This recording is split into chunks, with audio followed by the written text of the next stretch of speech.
Thank you very much for having me here today. I think I'd actually like to start by expressing my dislike for the term social media. And the reason for that is social media doesn't explain to me the full phenomenon that we're dealing with. It doesn't explain to me how people in Africa who don't have access to bank accounts are accessing them over their phones. It doesn't explain to me how women in Saudi Arabia are running call centers off of their cell phones from their homes. And so to me, it's a very limiting term.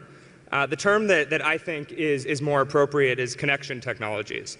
That is tools that connect individuals to information, which is what we've typically called new media, to each other and entities, which is what we've typically called social media. But the third part is what I think is most important, which is how technology is basically functioning as a tool to connect people to actual resources, be they financial, be they judicial, be they educational as in distance learning, be they health as in telemedicines.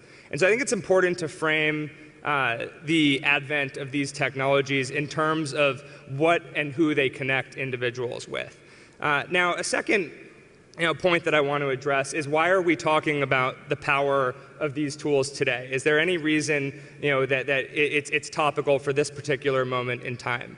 I think that there's both statistical answers to that as well as answers that lie in the characteristics of what's actually distinct about these tools. So if you just look at the facts and figures, let's take the last 10 years.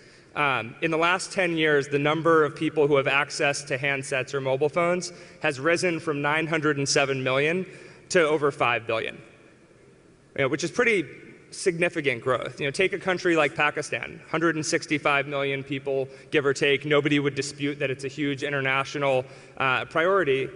The number of handsets in Pakistan in the last 10 years has grown from 300,000 to 100 million. So just imagine how intense and serious that growth is in just this one particular country. With internet, it's the same story. The number of people that are online now, as opposed to 10 years ago, has risen from roughly 361 million to more than 2 billion users. So technology is inevitable.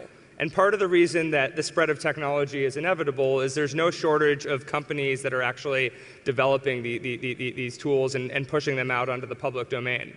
But part of the reason behind the inevitability is that human beings by nature are addicted to technology, even if it actually seems counterintuitive to their privacy, even if it seems counterintuitive to their safety.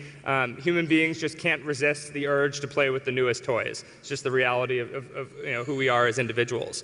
Now let me talk about why these tools are distinct.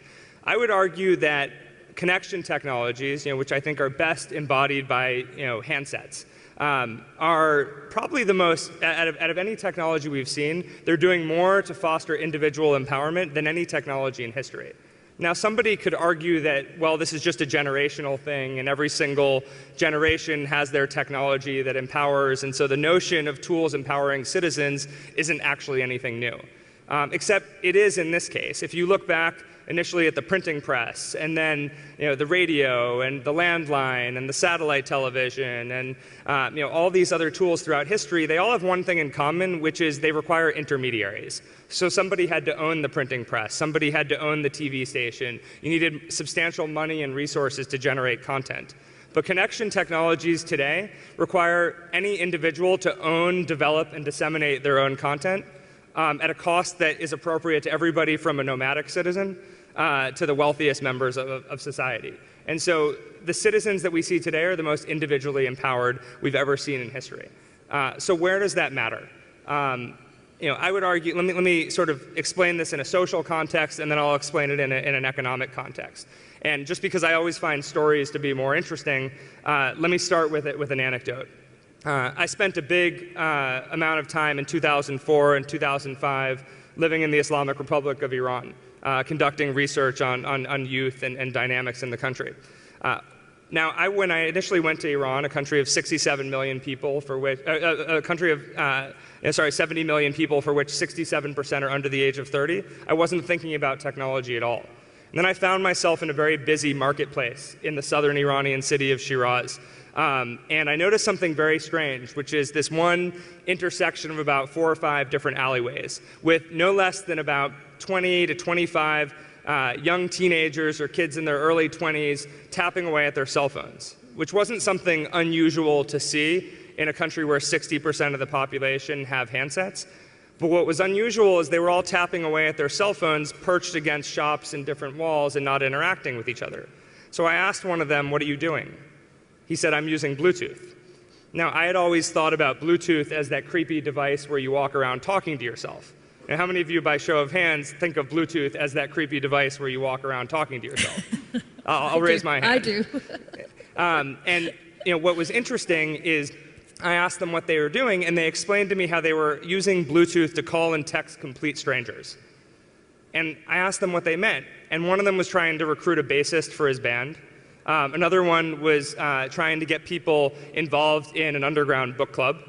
They were doing largely social and recreational organizing using a tool that I had always thought was most useful for people being able to talk and drive at the same time.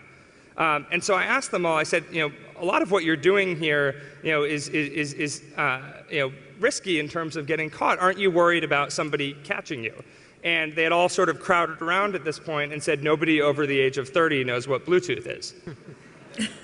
And I thought this really summed up a generation gap that existed. But what was more interesting is when I came back to the United States and I talked to Motorola and I talked to IBM and I talked to all of these companies that had been at the forefront of Bluetooth technology, while they understood the technological feasibility of how this could happen, none of them could imagine in their wildest dreams why anybody would want to use Bluetooth for this. And so the reason I tell you this somewhat long-winded story is because of what I describe as an innovation gap, which means that engineers in one type of society develop tools to solve for a particular set of problems. In this case, how do you talk and drive at the same time? How do you carry groceries and talk at the same time? But what happens is those engineers develop technologies that for commercial purposes begin to spread around the world. And there's a difference between those that innovate the products to solve for the problems and those that use those products in innovative and new uses and new ways to solve for a completely different set of problems. And this is what I describe as an innovation gap. So translate this into economic terms.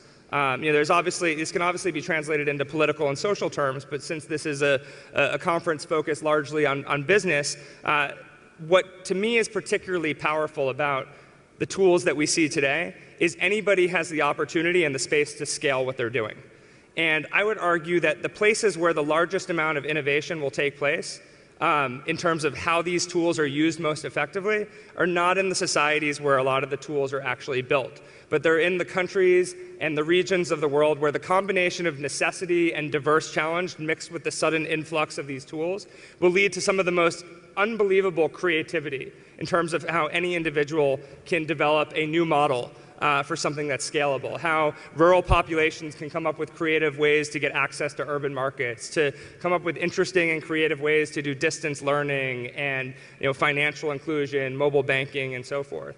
And so I leave you with this thought around technology, because I've gone a little bit over my allocated initial remarks, which is that the technology is inevitable. The technology is the most individually empowering set of tools we've ever seen in our lifetime. It connects people to information, each other, and actual resources. And because of this innovation gap that exists, the spread of these billions and billions of handsets really will make the 21st century all about surprises. And I leave you with that thought.